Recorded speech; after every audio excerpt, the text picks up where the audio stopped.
Hello everyone, welcome to Aparna Ma'am's English class. How are all of you? Today I present with an exciting topic. The topic is clause and their types. আসলে গত ক্লাসে in my last class I discussed about sentence, parts of sentence and kinds of sentence. এগুলো নিয়ে আমরা আলোচনা করেছি। তো kinds of sentence আমরা 5 প্রকারের পেয়েছিলাম। হ্যাঁ, তো এগুলার সেন্সগুলো নিয়েও আমাদের আলোচনা হয়ে গেছে। এখন আমরা ক্লজ নিয়ে আলোচনা করব।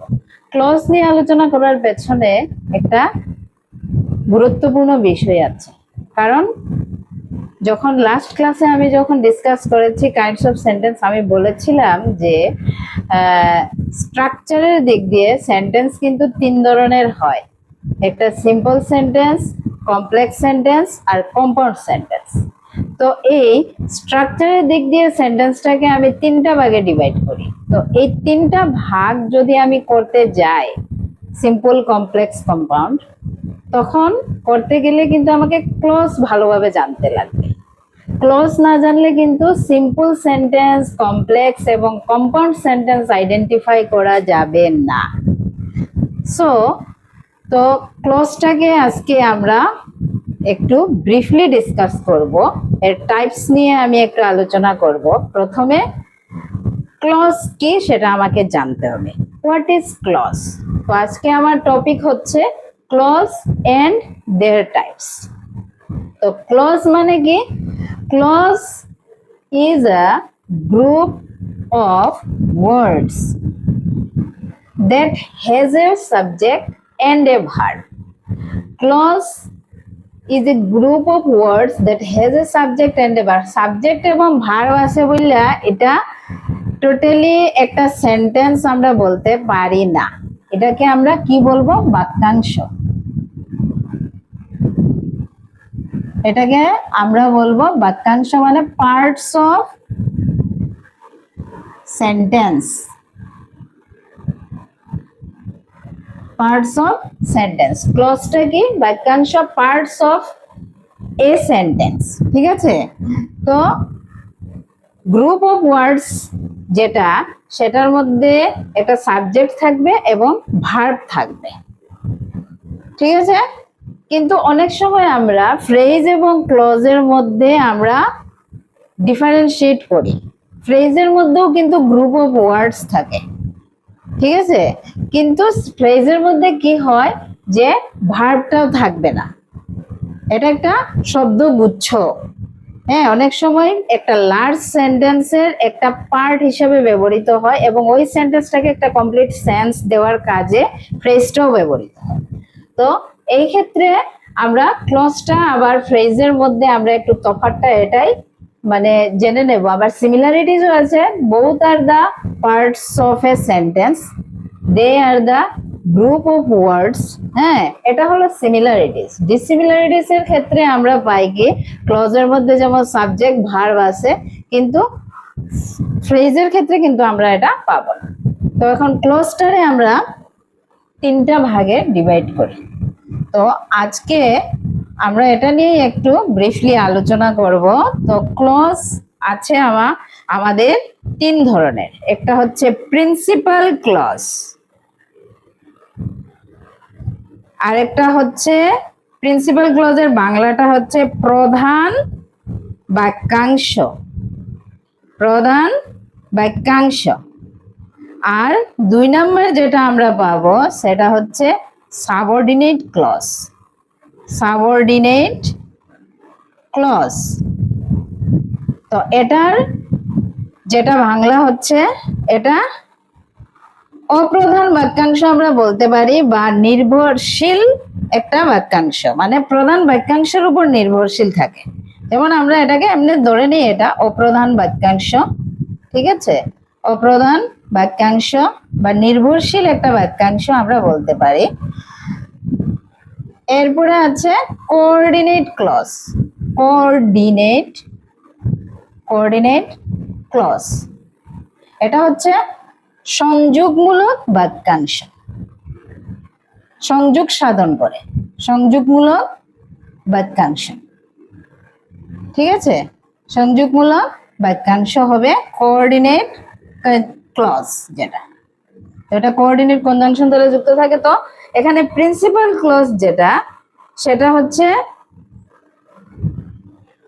যেটা প্রধান বাক্যাংশ যেটা, যেমন ধরো দা ডগ বার্কস, এরকম একটা এক্সাম্পল।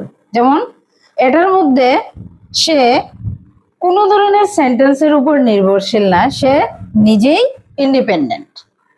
তো এটাকে আমি আরেকটা নামও দিতে পারি, আরেকটা নাম হচ্ছে ইন্ডিপেন্ডেন্ট ক্লজ। ইন্ডিপেন্ডেন্ট ক্লজ, তো মানে এটা সে নিজেই তার অর্থ প্রকাশ করে, তার অর্থ প্রকাশের জন্য সে অন্য কোনো ক্লজের উপর ডিপেন্ড করে না। ঠিক আছে, তো এখন সাবঅর্ডিনেট ক্লজ যেটা আছে সেটা কিন্তু প্রধান বাক্যাংশের উপর নির্ভরশীল। সে প্রধান বাক্যাংশ ছাড়া সে কিন্তু টোটালি মানে তার মনের ভাবটা প্রকাশ করতে পারবে না। যেমন ধরো I know what he did. ঠিক আছে, তো আই নো এটা হবে principal clause, what he did এটা হবে সাবঅর্ডিনেট ক্লজ। তো এখন দেখো, আমি যদি এই সেন্টেন্সটাতে আই নোটা যদি কেটে দিই, এই যে সাবঅর্ডিনেট ক্লজটা হোয়াট হি ডিড, এটা একটা ইনকমপ্লিট থেকে যায়। তাহলে তার কমপ্লিট হওয়ার জন্য তার কিসের দরকার? একটা প্রিন্সিপাল ক্লজ দরকার। তো প্রিন্সিপাল ক্লজের উপর সে ডিপেন্ড করে কিন্তু তার অর্থটা প্রকাশ করে। তাহলে এখানে আরেকটা সেন্টেন্স, যেমন ধরো he is a man who is honest. এখানে প্রিন্সিপাল ক্লজ কোনটা হবে? He is a man, principal clause. আর এই যে পার্টটা হবে হু ইজ অনেস্ট, এই যে পার্টটা হবে সাবঅর্ডিনেট ক্লজ। এখন দেখো, এই পার্টটা তো সে নিজে একটা ইন্ডিপেন্ডেন্ট ক্লজ, ঠিক আছে। আর এটা হচ্ছে পুরো এই যে ক্লজ, প্রিন্সিপাল ক্লজের উপর পুরোপুরি ডিপেন্ড করে আছে। তাহলে এটাকে আমি আরেকটা নাম দিতে পারি ডিপেন্ডেন্ট ক্লজ, ডিপেন্ডেন্ট ক্লজ। এখন কোঅর্ডিনেট ক্লজ আবার কি হয়? কোঅর্ডিনেট ক্লজটা হবে দুটো প্রিন্সিপাল ক্লজ থাকবে, এটাতে দুটো প্রিন্সিপাল ক্লজ থাকবে, একটা কোঅর্ডিনেট কনজাংশন দ্বারা যুক্ত থাকবে। যেমন ধরো আমি যদি এক্সাম্পল একটা দিতে যাই, যেমন he is a boy, he is a boy and he works hard.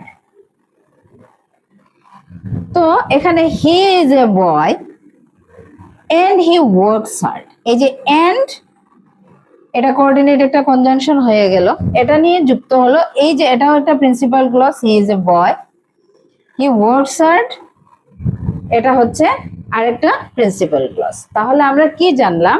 Coordinate ক্লজের মধ্যে দুটো প্রিন্সিপাল ক্লজ থাকবে, যেটা কোঅর্ডিনেট কনজাংশন দ্বারা যুক্ত থাকবে। তো এখানের মধ্যে প্রিন্সিপাল ক্লজ যেটা, সে যেহেতু একটা পুরোপুরি একটা বাক্যাংশ, যেটা সে নিজের ভাবটাকে কমপ্লিটলি প্রকাশ করতে পারে, সে অন্য কোনো ক্লজের উপর ডিপেন্ড না, তাহলে এটাকে আমি আরেকটা নাম দিতে পারি ইন্ডিপেন্ডেন্ট ক্লজ। হ্যাঁ, তারপর সাবঅর্ডিনেট ক্লজ যেটা অপ্রধান বাক্যাংশ, যেটাকে আমরা প্রিন্সিপাল ক্লজের উপর সে ডিপেন্ড করে চলে। তাহলে এইগুলা হলো এটার এক্সাম্পল। আর কোঅর্ডিনেট ক্লজ যেটা আছে সেটা হবে দুটো প্রিন্সিপাল ক্লজ কোঅর্ডিনেট কনজাংশন দ্বারা যুক্ত থাকে। তো ক্লজটা যদি আমাদের ক্লিয়ার হয়ে যায়, তাহলে সিম্পল, কমপ্লেক্স এবং কম্পাউন্ড সেন্টেন্স গুলা বানাতে অনেক সুবিধা হবে। এবং এগুলার যে সাবঅর্ডিনেট ক্লজেরও অনেকটি কাইন্ড আছে, এগুলার ক্লাসিফিকেশন, হ্যাঁ, এগুলাও নিয়ে আলোচনা করা যায়। তাহলে আজকের যেটা টপিক যেটা আমাদের ক্লাস হলো সেটাকে একটু ভালোভাবে ফলো করবে। তো এটা ক্লাসটা যদি ক্লিয়ার হয়ে যায় তাহলে অন্যান্য যে গ্রামারের যে সেন্টেন্স মেকিং গুলো অনেক ইজি হয়ে যাবে। That is all for today. Thank you all.